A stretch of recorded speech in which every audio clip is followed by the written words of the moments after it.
Kim ચાર રસ્તા Palod GIDC વિસ્તારમાં પૂરમાં ફસાયેલા લોકોનું એસડીઆરએફ અને પોલીસ દ્વારા રેસ્ક્યુ કરાયું હતું।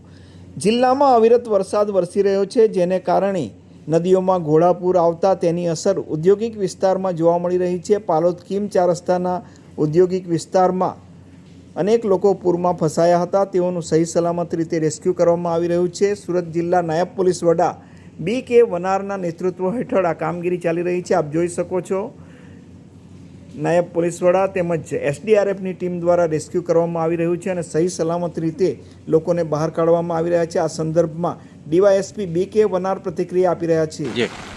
સાહેબ, કઈ રીતની બચાવ કામગીરી રહી? આજરોજ ઉપરવાસમાં વરસાદ પડવાને કારણે છેલ્લા 2 દિવસથી વરસાદને કારણે આજરોજ કિમ, પાલોદ, ઓલપાડ અને કોસંબા વિસ્તારની અંદર નીચાણવાળા વિસ્તારમાં ઇન્ડસ્ટ્રીયલ અને રેસિડેન્શિયલ એરિયામાં પાણી ભરાયા છે।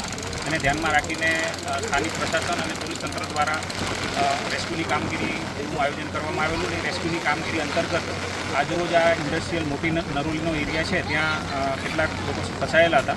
એમાં 15 જેટલા 2 થી 5 વર્ષના બાળકો છે, એમાં 12 જેટલી સ્ત્રીઓ છે અને 12 જેટલા પુરુષો છે ફસાયા હતા। એમને ઊંડા રસ્તામાં જઈને છાતી સુધીના પાણીમાં જઈ અને એ લોકોને રેસ્ક્યુ કરવામાં આવેલા છે।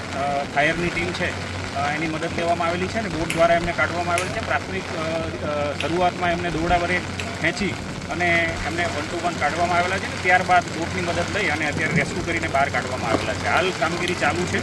હજુ પણ બીજી કોઈ જગ્યાએ કોઈ કોલ મળશે તો એ માટે થઈને પોલીસ તંત્ર, એસડીઆરએફ અને ફાયરની ટીમ તૈનાત છે।